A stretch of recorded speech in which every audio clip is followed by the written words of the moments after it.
Welcome to 3 Minute Tech.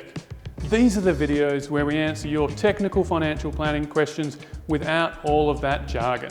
Shot on location at our beautiful new offices, Level 37 QV1. Approaching the end of financial year is a fantastic opportunity to review your position and to see what might warrant some additional attention prior to the 30th of June. Now, in today's episode, we'll be discussing a few key topics with superannuation and your investment portfolio that you might want to look at. Now, a superannuation contribution plan should be reviewed coming up to June 30 to see if you need to top up your contributions and what you should be doing to get the bang for your buck prior to the end of the financial year. And we'll be discussing a few of those key areas today. So what about concessional contributions? Well, as a quick refresher, concessional contributions are your employer contributions, their salary sacrifice contributions, and their tax deductible contributions. The cap for these type of contributions for the 2024-25 financial year is $30,000. Now, if you're short of this $30,000 cap, is it worthwhile topping up this contribution prior to the end of the year because you can claim it as a tax deduction? In addition to this, if your super balance is below $500,000 as at the beginning of the financial year, you can actually go back 5 years previous and utilise any unused portion of this cap. So it presents some really significant planning opportunities, particularly if you've sold an asset or you've got a large income tax bill on the agenda.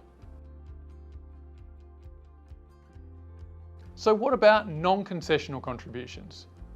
Well, unlike concessional contributions, they do not provide any immediate tax benefit.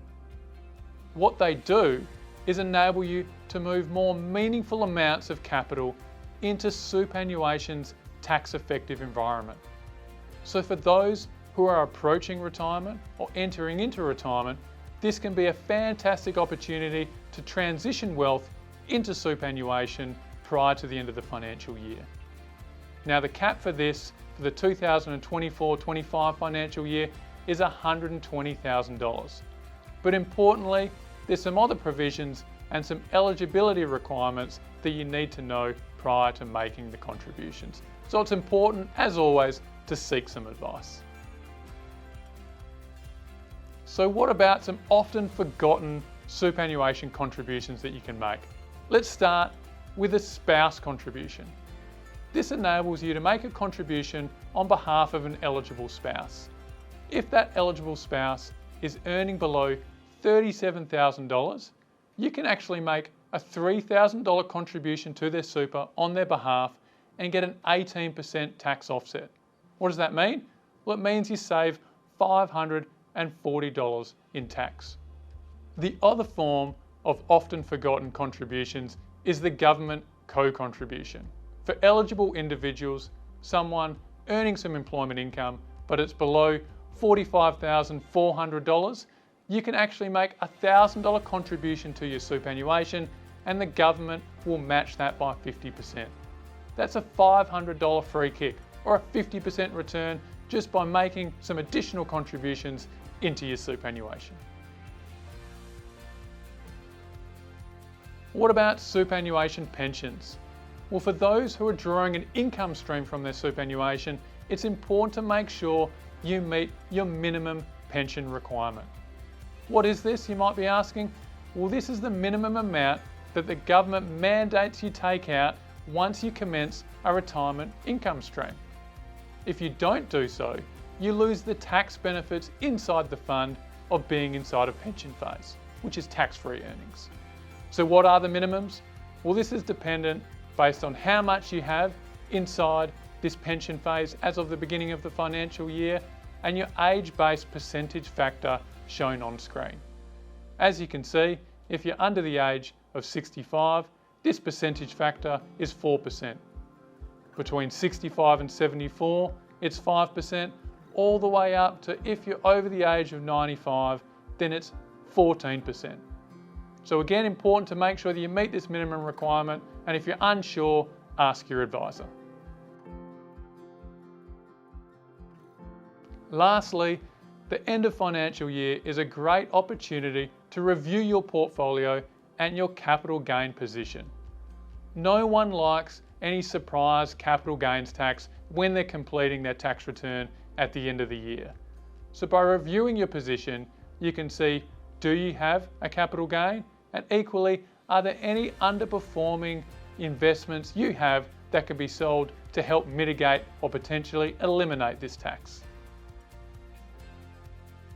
So in today's case study, we have Xavier.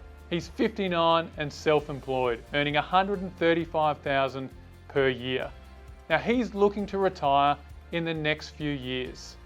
His balance inside of his superannuation is below $500,000, and he's looking at opportunities to build this coming into retirement. Well, this year he sold an investment property for $100,000 capital gain post the discount. Now, given that he hasn't made any superannuation concessional contributions in the last 5 years and his super balance is below $500,000, he gets some advice and makes a concessional catch-up contribution or tax-deductible contribution of $100,000 into his super. One, this helps build his retirement asset base in preparation for retirement, and two, it actually saves him a whopping amount of income tax, over $40,000 for this financial year. Great advice and a great opportunity to build the super prior to retiring. So what have we learnt today? Well, we know financial year is a great opportunity to holistically review your position. But when you're making changes or making contributions to superannuation, it's important to be aware of cut-off dates, particularly for retail or industry super funds, because this can be well ahead of the 30th of June deadline itself.